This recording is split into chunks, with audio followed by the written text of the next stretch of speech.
students and advisors of the project, we would like to introduce Brad and Darcy Schaefer. Brad and Darcy are from Williamsburg, Iowa, and are the parents of Tate and Tegan Schaefer. In 2018, their son Tate was diagnosed with DIPG, a rare form of cancer. Today, they are here to share their story.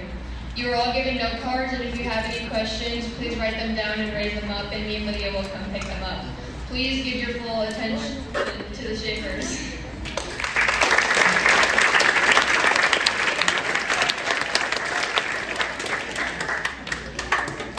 All right, what's up, Tiger Nation? You guys ready for some entertainment? All right, we're excited. That was an awesome intro. I think she just took all the words that I was going to say, so my part might be done, Darcy. I might just hand it over. No. We're so honored. Thanks to Mrs. Foster for asking us to be here today. We want to share a little bit about our son Tate and her family and what it means to be resilient and to never give up when you've been facing a tough battle. So, like she said, we're Brad and Darcy from Williamsburg. We're so excited to be here. I'm actually an insurance agent up on the square, Berg Insurance in Williamsburg. Darcy is a special ed consultant with the Grant Wood AEA. And like Kennedy said, we have a daughter, Tegan, who is a sophomore at Luther College, where she is participating in golf and basketball. And we're here to talk a little bit about our son, our forever 13-year-old son, Tate. You guys are getting close to Williamsburg. You probably heard the story, maybe. Maybe you haven't. Some of you might have even competed against Tate back in the day. I see some familiar faces. I see a Kriegel, I see a Hawk back on the baseball field and the flag football field. Tate would have been a sophomore this year at Williamsburg. Super athletic kid. Sports came very natural to him. He loved to compete. I would probably say basketball was his favorite, but he loved coming over to Coach Wick's tournaments, playing golf. I coach boys golf at Williamsburg, so golf was big in his life, but also loved to pitch in baseball and loved football. So, like I said, extreme athletic. Also loved music. He had this kind of natural, he loved lyrics.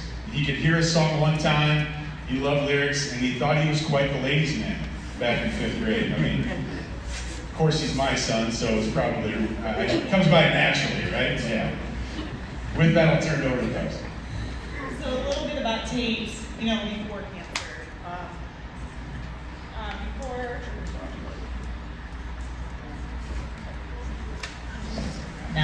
There we go. So a little bit about Tate before cancer.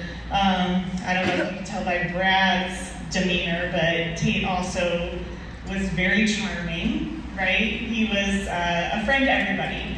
He was one of those kids that, if somebody hadn't been picked for lunch to sit together at a table or something, he made sure that kid was picked. He really never met a stranger. He could talk to anybody from any age. He loved hanging out with little kids and babies, and he could talk to grandmas and grandpas. He never left a room with his grandparents without saying, "I love you," and giving them a hug. And he was just the best friend, and just loved life. And so he just had that charisma about him, that just made everybody around him happy. So, cancer. Tate was a 5th grader at Mary Walsh Elementary, kind of kicking through the fall of that year in 2018. We were seeing some things that were a little bit concerning with balance and coordination, needing glasses, but we kind of figured, he's a 5th grader, right? 5th grade boy. He's just maturing. There's just things going on. So we kind of plugged through the beginning of 5th grade, but our real area of concern came up when one of his basketball coaches said something is not right. In December of 2018, one of his coaches noticed at practice that Tate just wasn't even able to dribble the basketball. And that was something that came natural to him. It was second nature. So we sat down with Tate and said, "Dude, what's going on? Do you not want to be there?" And he said, well, he was having double vision. He was having a lot of blurred vision, seeing double, and told us too, he couldn't do the things that he had always been able to do. So we were able to get an appointment with our eye doctor, who did a routine screening and couldn't find anything, but was really concerned with some of the characteristics and symptoms that he was having. So he was able to get us, through insurance, an MRI, and on December 12th of 2018, we were able to get into an MRI. in Iowa City. It was during that MRI that I at one point turned around. I had been able to go in and tape. I turned around, they have a glass screen, that the nurses are always behind when they're watching the monitors. At that point, it wasn't just the 2 nurses that had taken us in, it was like 5 or 6 people looking at computer screens, talking on phones, and I knew at that point, our lives are gonna be changed forever. I do wanna say though, as we talk about Tate, this picture over here on the left, that's him. That's exactly who he was. This picture is taken in 5th grade. It's taken he's already had radiation at this point. We're talking about clinical trials and everything like that. And so as we continue to talk about him, don't think it's just words that we're saying, that was him and that was how he faced the adversity we were up against. So after that MRI, we were sent immediately to the emergency room at the University of Iowa and admitted to Stead Family Children's Hospital. It was there that we met the people who would become our team and our lifeline at the university, and we were so blessed that we had them. In this picture is his oncologist and his radiologist, and there are teams and teams more of nurses and people who took care of us and took care of him. And on December 13th, that next day, we got his diagnosis, which we were fearful of, but we're hoping we wouldn't hear, but we did. That diagnosis of DIPG. And for those of you who don't know what DIPG is, you're not in the minority. It's considered rare. But it stands for diffuse intrinsic pontine glioma. You learn a lot about science when you're a cancer parent, and you learn a lot more than you want to ever learn. But what is DIPG? So we heard this diagnosis, what were we up against? We were up against a monster. DIPG is considered rare. It only affects 200 to 300 people in the United States a year, more worldwide, but it affects mostly kids from age 4 to 11, and Tate was 11 when he was diagnosed.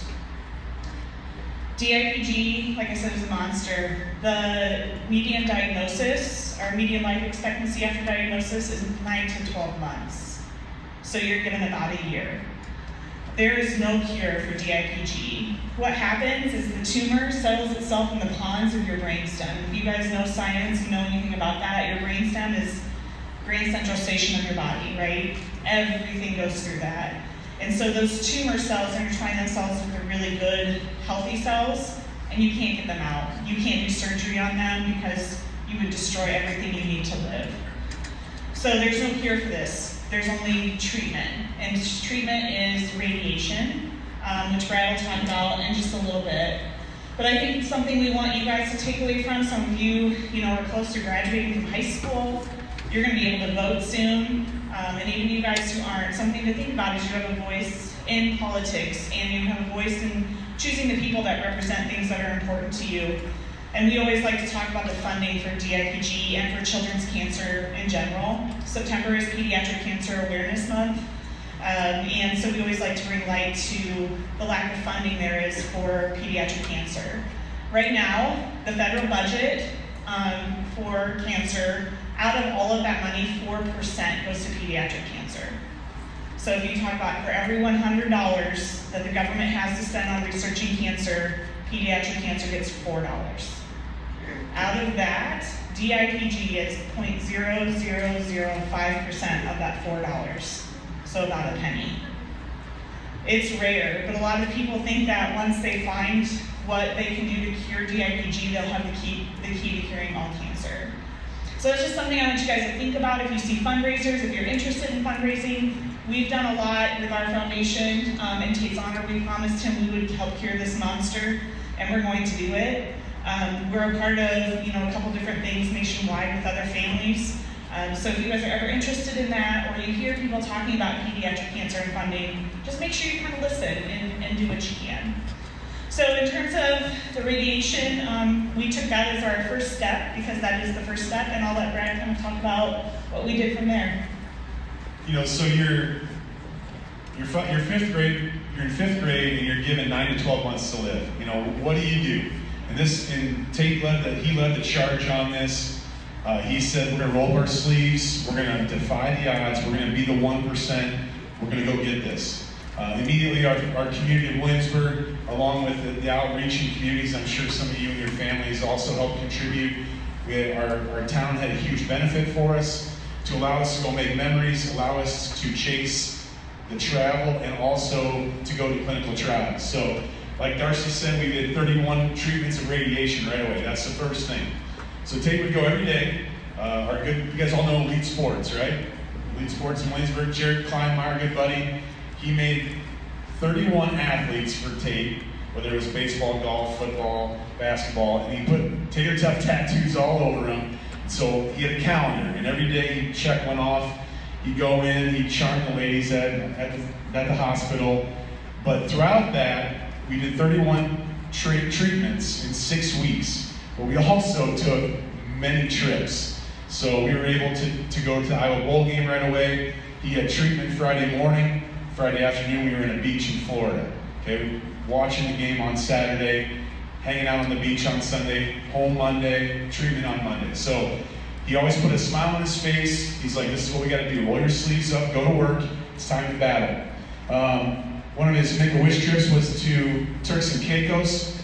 He was on steroids. He wanted to eat anything that walked. I mean, if you saw him, his face got kind of puffy. That's what happens when you do take steroids.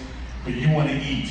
And so he said for his Make-A-Wish, he's like, Mom, I just want to go somewhere. I can sit on a beach and eat whatever I want. So we went to an all-inclusive resort. We went to Disney World. We went to Mexico. My favorite all-time trip, we got to go to the Masters, where he got to go.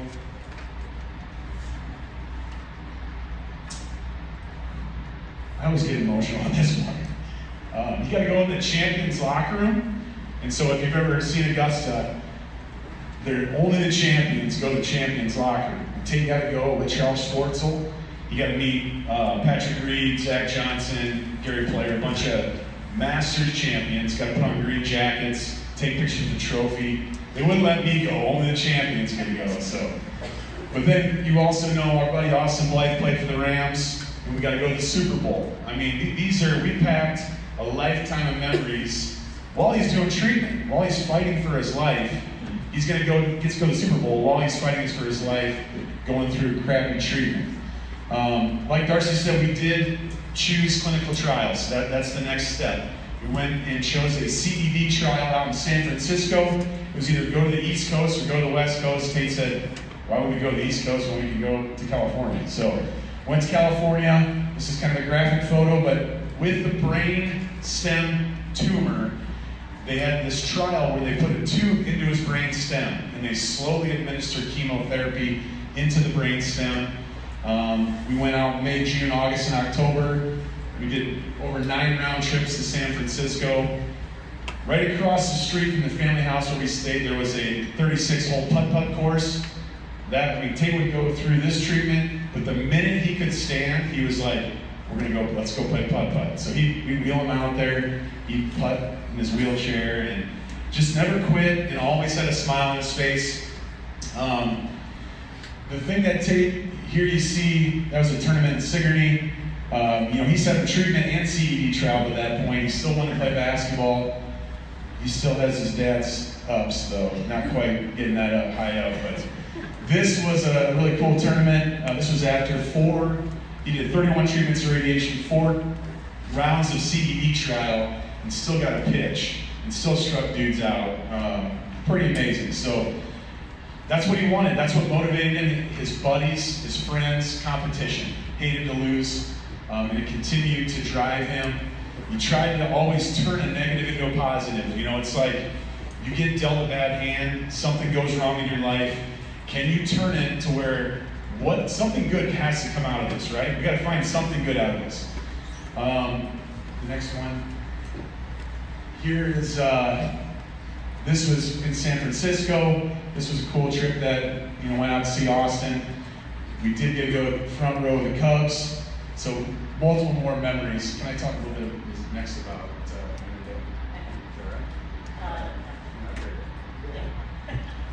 So, like Brad said, we did that CEG trial. It's scary. When you're diagnosed with DIPG, nobody tells you this is what we do next. If you're diagnosed with leukemia or something like that, they'll come up and tell you, hey, the treatment plan is this. When you're diagnosed with something like DIPG, they tell you to go home and make memories. That wasn't good enough for Tate, and it wasn't good enough for us. We were going to either beat this thing, or we were going to do something that made a change so that kids who were diagnosed later in the future didn't have to do this. So Tate stepped up and decided to do that. So we did those CE treatments in California. Like I said, the last one I think was in October of 2019. During that time, he started 6th grade. He went to school every day he possibly could, unless we were, out of town for treatment or a trip. He was in school, he was with his friends, he was doing everything he could to just be a normal 6th grader. By that time, he had turned 12, and, he was just doing all the things he wanted to do. By October, we had had our 4th CED treatment, and at that time, we decided that physical implications and side effects that he was having from that, they were putting a catheter into his brain, and so we knew there would be some damage done. But it got to a point where it was impacting his ability to walk. He was starting to lose function in his arms, especially his right arm. It was impacting his speech and things like that. So we made the decision to stop. During that entire time, we felt like the tumor, it stayed stable. We thought that hopefully that treatment was what was keeping it stable and that it would maintain it, right? Even without going out to San Francisco and getting that. Unfortunately, by December of 2019, we had an MRI that showed that the tumor was again progressing, and it was actually showing up in some other spots in his brain as well. So we had a decision to make there. We ended the CED trial, which meant that we wouldn't qualify for any more trials anywhere else. Once you guys, if you've ever done like science labs, right, you have to have a control, and you can only do one thing to one group and one thing to another. If you do multiple, you can't tell what made the difference, right? So it's the same thing with clinical trials. You get kind of a one and done option. So that CED was our one and done. But we were blessed to have a conversation that not very many VIPGA families get to have, and that's another round of radiation. Keep in mind, Tate is at the 12-month mark. He's already beat odds. He's at 13 months post-diagnosis here. So we decided to irradiate, and we knew the risks of that. So we did a quick trip to Mexico, didn't know COVID was happening. It was happening. Came back from Mexico a day early, and about 3 days later, Tate started his second round of radiation. On those days, it looked a lot different than the first round. He actually went for 15 days, twice a day. And it was about 7 minutes of really intense, pulsating radiation in a very specific spot. Again, it kept the tumor stable for quite a while, but had a really big impact on his physical abilities. You can kind of see, he had this swelling from having to take the steroids to combat the radiation. And then he also got to the point where he had to start using an electric wheelchair. We did that because we wanted him to have as much independence as he could. Dude, if you got to see that kid on that wheelchair, it was something. He was making TikToks to ride dirty, all the things. So he was all about it. He made the most out of it he possibly could. He was able to go to school. We enlisted his friends, we enlisted his teachers to help us get through the school day so that we didn't have to go with him, so that he could do all the things that he wanted to do. And you can see, this is his first day of 7th grade, you guys. He had every reason in the world to not want to go, to not want to be there, to not smile, but there he is. He had to wear the Cubs jersey because our athletic director is a Cardinals fan, and every first day of school he wore something with the Cubs just to taunt him a little bit. So he made it, and he went to school as much as he could through 7th grade. That tumor stayed stable for a while, but in probably October, November of 2020, we saw more progression, and we had more decisions to make. At this point, he's 13 years old, and we're having to carry him to the bathroom. He's having his mom and dad help him shower. That's not life, right? But he still was concerned about us. It was always sorry. He was apologizing that it was somehow his fault that we had to do this stuff. He'd get sick, and he was always sorry. But we then had to turn to a really close family friend, the Schraders. Fight with Flash Foundation, they adopted this mantra, win the day. And Tate would just get up. Some days were awful. Some days were good. Some days were bad. But we had to say, we're going to win the day. We're going to find the blessing in each day. So you guys all had moments in your life where it's tough, right? And you don't want to get out of bed. But I want you to think about, either Tate or the Fight with Flash, Austin Schrader, and just think about what they went through and say, you know what, I can do this. I had my gallbladder removed 4 weeks ago today. And I'm kind of a wimp, you know. I'm going on, first time I've ever gone under general anesthesia. And what am I thinking? My kid had multiple times he went under. He had catheters in his brain. He got poked and prodded every single day. So I thought, you know what? Suck it up, Buttercup. You can get through this. Win the day. So some days are great. Sometimes it's win the morning. Maybe it's win the afternoon. Maybe it's win the hour. Maybe win the minute. Okay? How can I get through this test? How can I get through this problem? You can do it. Okay? Win the day. Here, this was kind of towards the end. You know, obviously, Tate got to see Luka Garza break the scoring record. This was during COVID. They had no fans in there, but we were able. McCaffrey's got us in. We did get to go out and see Austin play at Lambeau Field with the snow coming down. Just a really neat experience. And then we knew we needed to take one last trip. So this one was a trip to Florida. That was actually about 2 weeks before he passed away. But he was still smiling. Wasn't able to eat on his own because of swallowing, but we had to administer food through the NG tube through his nose. But still was smiling and having fun. We have videos of him trying to karaoke songs, usually inappropriate lyrics, but I guess what I want to hit home is till the very end, he never quit. He did ask us some hard questions. You know, he asked us, you know, can I die of this? Yeah, we talked early on about it. And his whole thing was others. He said, I want to make sure that we create a foundation and we fight for other kids and other families so nobody has to go through this. So here's somebody that's totally unselfish. You know, obviously we're going to talk a lot about Tate, but he's putting others before him right now. And as you know, March 29th, 2021, with all of us surrounding him during March Madness, he took his last breath. Really, for us, like I said, win the day I talked about, we got to meet Scott Van Pelt. You guys know SVP on ESPN? You guys all see SVP, ESPN? Nobody knows him? Really, really great guy. He got to talk to Tate at the Masters. He lost a buddy to cancer. Stuart Scott gave a famous ESPY speech where he says, you beat cancer by how you live, why you live, and the manner in which you live. And really, Scott Van Pelt was big for Tate. He told him there's going to be some moments in life where you don't want to get up and keep fighting, but let the other people fight for you. And I think that goes on with all life. There's some days where you're having down days. That's where you got to lean on each other. Pick each other up. Put your arm around somebody that's struggling. That's how we become resilient and get through those moments and win the day. You've seen on our shirts, we talk about nobody better a lot. Nobody better. This is a thing that I used a lot. I coach golf, and I would always tell my boys, hey, in this situation, there's nobody better. We would do that with Tate a lot, whether it would be, all right, coming to an MRI or coming to a blood infusion or something, whether he was getting labs. I'm like, nobody better. You can do this. And it's just that self-talk. It's not that you're super cocky, but look yourself in the mirror in the morning and say, I can get through this. There's nobody better in this situation. You can do it. Nobody better. That confidence of I can do anything. I can accomplish anything. So, kind of as we wrap up, we just want to thank you guys for listening and letting us share Tate. It is our absolute favorite thing to do in the world. So thank you for that opportunity.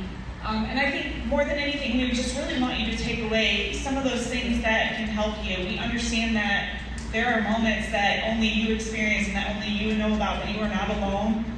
You have people around you. You have this amazing Ripple Project and peers who want to help you, and teachers and community who are here for you even though you don't know that. And so just know that you have people surrounding you who can help you. We hope that you can, in that moment, think, gosh, there is nobody better than me. I can do this. I've got this. And even if I have to win this minute, I'm going to win this minute. And then I'm going to go win the next one. And then those minutes become hours, and then the hours become days. And you're through it. And you've done it. So thank you so much for allowing us to be here. Thank you for being attentive and listening and for letting us share Tate. And thank you for taking a little piece of him with you as you go out the course today. And just always remember to live Tater Tough. Thanks, guys.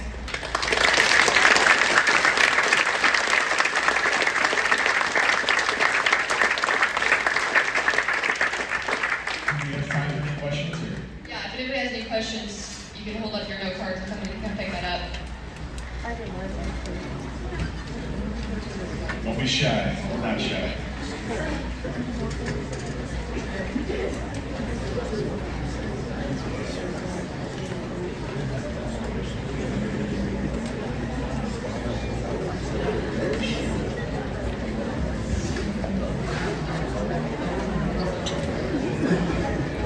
This question asks, how did you cope with everything during all the hard times? So for us, our faith is really, really big. It was big for Tate, and a lot of people can attest to that. But on top of that, we just had an amazing group of people that our kids grew up with, that we grew up with, and then that community that just kind of continued to spread. And so truly, it was the people around us. Like when we were so weak and we felt like we were just drowning and the darkness was going to swallow us up, somebody always just stepped in at the right time to help lift us up out of that. So if you're not the one who's struggling, but you know somebody's struggling and feel like whatever I can do is too small, it's not too small. Like nothing is too small. I don't think you can understand the impact that you could potentially have on somebody, even in the most basic way. What was Tate's favorite song?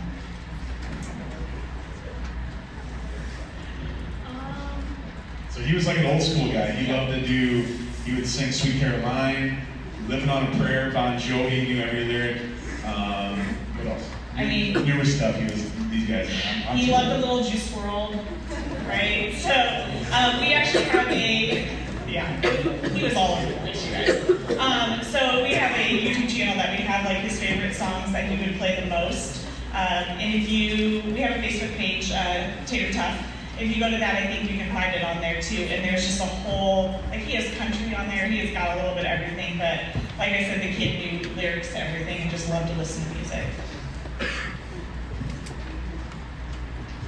You guys need better handwriting.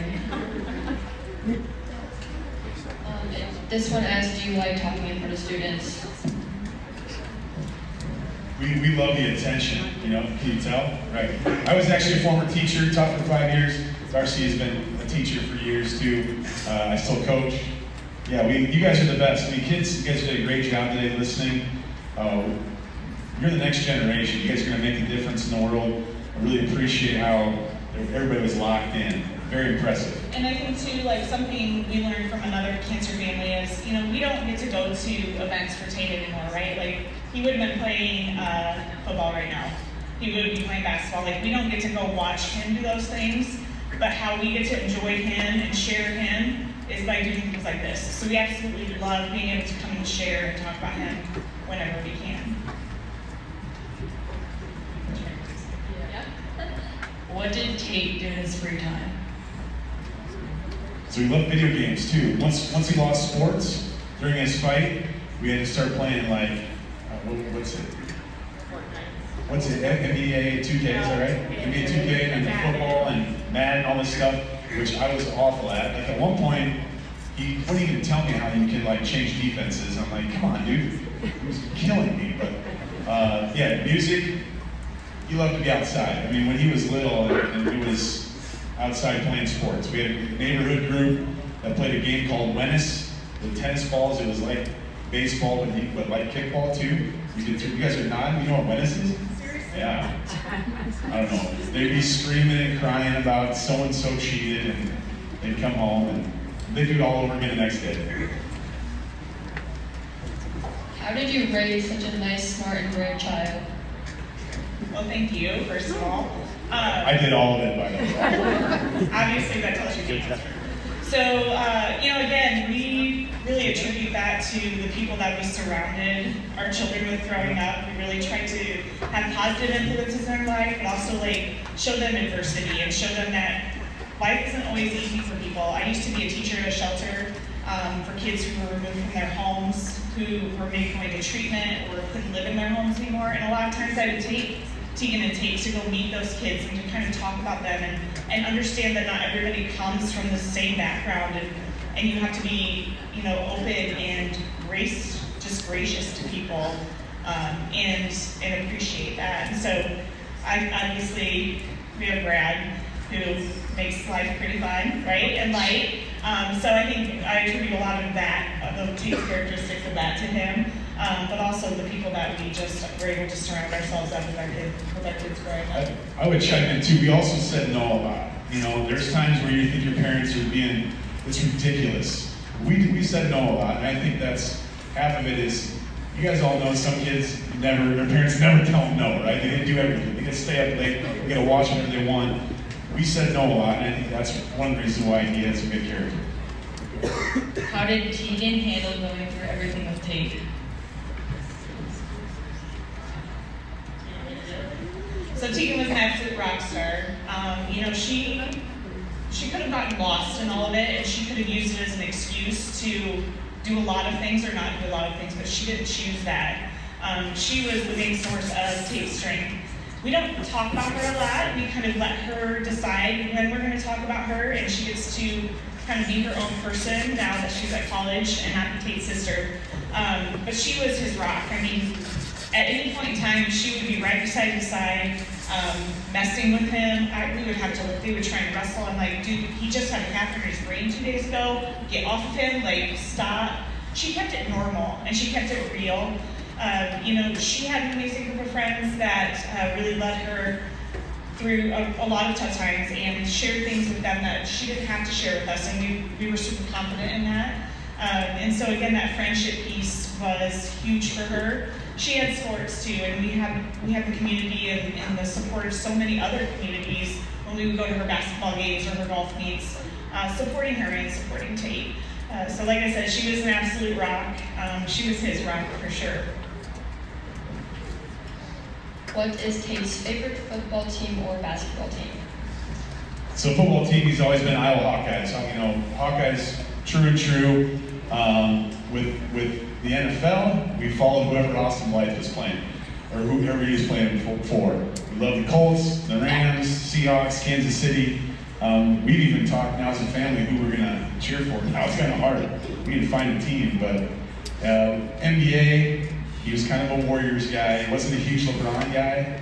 He loves Steph Curry. Baseball is Cubs. Yeah. He just loves sports in general. Like, he would sit down and watch anything at any time. He loved doing like fantasy football drafts, like picking all those people, filling out March Madness brackets. He would like submit like 5 or 6 of them. Like, he was all about it. What was Tate's favorite animal? Like when he was younger, I remember one Christmas we bought a cheetah ornament because he thought he was really fast.